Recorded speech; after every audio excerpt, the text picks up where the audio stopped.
Hello friends, कैसे हैं आप सब। आशा करता हूं कि आप सब ठीक होंगे। जैसा कि आप सब लोग जानते ही हैं कि जो कोरोना है उसके जो इफ़ेक्ट है वो कितना बढ़ गया है। अब दिन प्रतिदिन लाखों की संख्या में जो है जो केस इंक्रीज़ हो रहे हैं।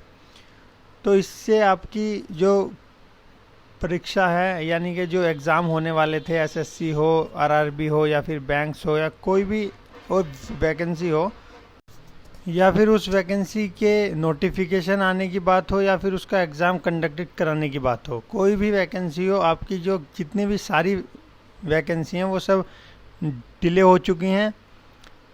तो कोरोना का जो इफ़ेक्ट है वो एग्ज़ाम पर बहुत ही ज़्यादा पड़ रहा है, क्योंकि सारी चीज़ों को मद्देनज़र रखते हुए जो जितने भी एग्ज़ाम सेंटर्स थे या सारी एग्ज़ाम होने थे मई में, अप्रैल में, वो सब पोस्टपोन हो चुके हैं। और उनकी जो नई टेंटेटिव डेट है या कोई एक्चुअल डेट है वो अभी तक कुछ नहीं आई है। हम इस वीडियो में बात कर रहे हैं रेलवे ग्रुप डी के बारे में, और एनटीपीसी का जो 7th फेज़ होना है वो कब तक हो जाएगा। तो अभी ये कोई नहीं जानता कि जो कोरोना है उसका जो इफ़ेक्ट है वो कब तक हल्का होगा या कम होगा। उसके बाद ही जो आपका एग्ज़ाम शेड्यूल है वो जारी हो सकता है। उससे पहले कोई भी 1% भी आशा नहीं है कि आपका जो एग्ज़ाम है वो शेड्यूल हो जाएगा, क्योंकि आप भी जानते ही हैं कि जो कोरोना है वो बहुत ही ज़्यादा अपनी चरम सीमा पर है। बहुत सारे लोग मर भी रहे हैं। तो इस स्थिति में बाहर लोगों को जाना, अनावश्यक रूप से जाना बिल्कुल ही गलत है। और एग्ज़ाम के अंदर आप जाते हैं, इतने लोगों से मिलते हैं, तो आपको भी या किसी को भी संक्रमण लगने का पूरा चांस है। तो इसलिए सब स्टेट वाइज जितनी भी वैकेंसी थी या फिर ऑल ओवर इंडिया वैकेंसी थी, उन सब के जो पोस्टपोन एग्ज़ाम है वो सब पोस्टपोन कर दिए गए हैं। इसलिए हम ये कह सकते हैं कि अगर आपका जो एनटीपीसी का 7th फेज़ है वो शायद मई में ना होकर जून के फर्स्ट वीक में हो सकता है। ये पक्का नहीं है। अगर कोरोना के जो लक्षण हैं वो धीमे हो गए या उसका जो प्रभाव है वो कम हो गया, तो आपका जून के स्टार्टिंग में आपके रेलवे के एग्ज़ाम होने स्टार्ट हो जाएंगे।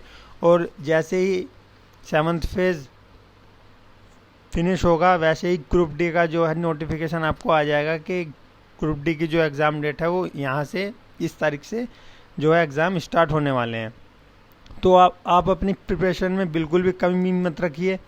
आप अपनी प्रिपरेशन जारी रखिए, क्योंकि एग्ज़ाम आपका कभी भी हो, अगर आपने एसएससी, रेलवे, बैंक या और भी डिपार्टमेंट से फॉर्म फिल किए हैं जैसे टीएसएसबी, तो इस समय सभी डिपार्टमेंटों के जो हैं वो एग्ज़ाम पोस्टपोन हो चुके हैं। और ये सारे एग्ज़ाम एक ही टाइम पर होने हैं। जैसे कि जून से अगर एग्ज़ाम होने स्टार्ट होते हैं तो जून में ही आपके अधिकतर एग्ज़ाम होने स्टार्ट हो जाएंगे, क्योंकि सब अपनी वैकेंसी को लेकर बहुत डिले वैसे ही हो चुके हैं। तो सब चाहते हैं कि हम अपनी जल्दी वैकेंसी ख़त्म कर नेक्स्ट हाफ में एक न्यू वैकेंसी लॉन्च करें, मतलब जो रिक्रूटमेंट है नया डालें। लेकिन ये 2019 के 20 के ही जो एग्ज़ाम हैं ये ही अभी तक कंडक्ट नहीं हुए हैं। तो इसलिए आप जारी रखिए अपनी जो तैयारी है और उसको थोड़ा भी कम ना होने दें, क्योंकि आपके एग्ज़ाम सारे ही जब आएंगे तो एक साथ आएंगे, चाहे वो टीएसएसबी हो, ग्रुप डी हो, रेलवे एनटीपीसी हो, या रेलवे का एनटीपीसी सीबीटी 2 हो, या फिर एसएससी का कोई एग्ज़ाम हो, या फिर बैंक का कोई एग्ज़ाम हो। सभी की जो डेट है वो जून के आसपास ही आपकी होगी, अगर कोरोना का जो इफ़ेक्ट है वो कम होता नज़र आया। जैसा कि आपको पता भी है कि लॉकडाउन इंक्रीज़ हो सकता है दिल्ली के अंदर भी, और बाकी कुछ राज्यों के अंदर भी लॉकडाउन इंक्रीज़ हो गया है। तो इससे आप जाहिर है पता लगा सकते हैं कि बाहर निकलना भी कितना ख़तरनाक है।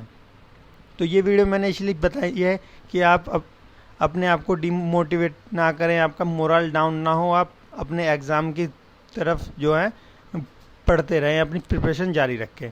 अगर आपको वीडियो अच्छी लगी है, हेल्पफुल लगी है, तो चैनल को सब्सक्राइब करना ना भूलें। Thank you.